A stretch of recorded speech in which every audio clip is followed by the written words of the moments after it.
Olá a todos, sejam bem-vindos a mais uma aula. Bom, na aula anterior nós terminamos aí todo o nosso cadastro de usuário com ativação por e-mail. Então a gente viu que basicamente todo o processo de desenvolver essa parte foi basicamente copiar e colar, tirando aí alguns detalhezinhos ou outros. Então essa aula é simplesmente para mostrar para vocês aí algumas implementações e alterações que eu fiz.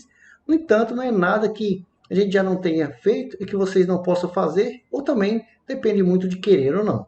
Então a gente está aqui com a nossa tela de cadastro, com o diretório separado. Então a primeira coisa que eu fiz aqui, né, alteração básica, né, eu simplesmente implementei aqui as mensagens via aí Ajax, também coisa que a gente fez. Então é algo opcional, você pode não querer fazer, eu prefiro que seja feito assim. No nosso e-mail de ativação, ou seja, com o nosso token, eu não modifiquei nada, mas vocês sabem, né, que vocês, caso queiram, podem personalizar aí com os estilos que vocês quiserem, do jeito que vocês bem entenderem. Bom, tirando aqui então a parte do nosso cadastro fora do diretório, eu também criei uma parte opcional. Então, este tipo de cadastro aqui com separado, né, do site, ou seja, a gente criou um diretório usuário separado, é totalmente opcional. Mas caso vocês queiram, e normalmente eu prefiro utilizar, aqui no nosso índice eu criei um modalzinho então, no botão. Mesma coisa que a gente fez lá no contato, e caso, obviamente, vocês queiram, então, agora basta clicar ali, abre a modalzinho, coisa bem simples, e a validação é a mesma, pelo formulário Ajax. Então, de estrutura, eu simplesmente mudei aqui, ó, o script que está dentro do nosso diretório, como eu falei lá no início, né, na estruturação da página. Eu gosto de criar aí, por exemplo, uma pasta de minha, uma pasta set, site, etc, para separar isso aí. Então, dentro do nosso asset, ou seja, no script, eu coloquei aqui o nosso formuláriozinho Ajax. Por quê? Porque ele agora está fazendo parte tanto do diretório de usuários quanto do site.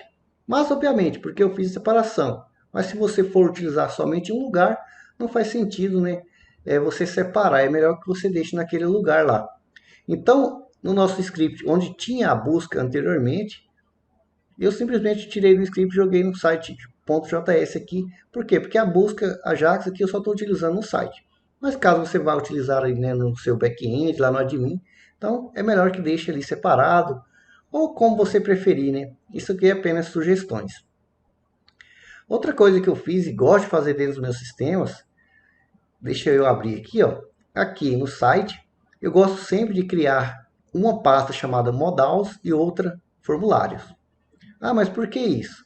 Bom, eu já tive problemas, casos reais, onde um setor queria um tipo de modal, ou seja, uma estilização diferente, totalmente de outro setor, mas utilizavam e queriam o mesmo formulário, os mesmos campos, as mesmas coisas. Então, foi uma maneira que eu encontrei de dividir isso aí para não dar muito trabalho e não ficar repetindo muito código. Mas é só sugestão. Então, aqui eu tenho o modal, né, do meu. Dentro do diretório modal, tem o meu cadastro, eu dei o mesmo nome. Para mim, como já tenho aqui o diretório, não tenho dificuldade em dar o mesmo nome, pois eu sei que um é simplesmente o código da modal e o outro é simplesmente o include, né? Tem o include aqui, o nosso formulário, que é exatamente o mesmo formulário que a gente fez lá.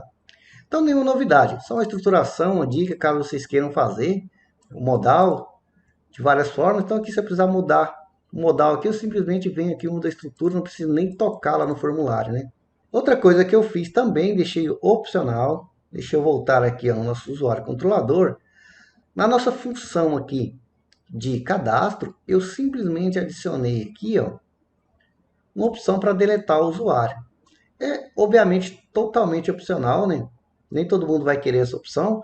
Mas, o que eu coloquei aqui no cast? Como a gente viu, se der algum erro no e-mail, ou seja, se o usuário, sei lá, se eu tiver algum problema com o servidor e tal, ele não for receber a ativação, né, o e-mail de ativação com o código, eu simplesmente quero deletar ele. Então, simplesmente coloquei aqui, ó, uma variável último ID, né, afinal ele armazena o nosso usuário ali, e aí simplesmente vou lá, busco pelo ID e deleto.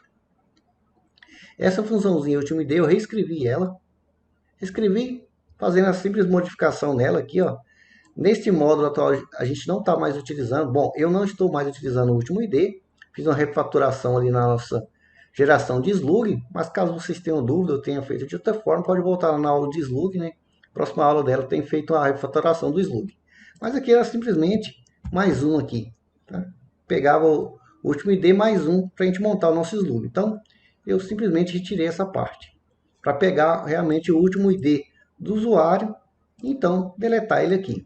Algo, obviamente, opcional. Como eu falei, vocês podem querer ter isso ou não. Também, obviamente, que nem todo sistema vai querer ter uma ativação por e-mail. Então, vocês podem tirar a ativação por e-mail. E outros, né, simplesmente já faz o cadastro direto, não precisa nem ativar nem nada. Então, cada sistema é um sistema, correto? Então, só essas observações aí para vocês. Então, vocês podem desenvolver do jeito que vocês bem entenderem. Inclusive, como eu falei, esse diretório fora aqui, chamado que eu dei o nome de usuário, pode nem existir. Vocês podem jogar lá para o site, fazer lá no controlador do site. Não interfere em nada. Mas aqui você sabe que você pode deletar ou jogar essa pasta do usuário para dentro do site e usar o mesmo controlador lá, as mesmas views, como você quiser. Ok? Então espero aí que vocês tenham gostado e até a próxima aula.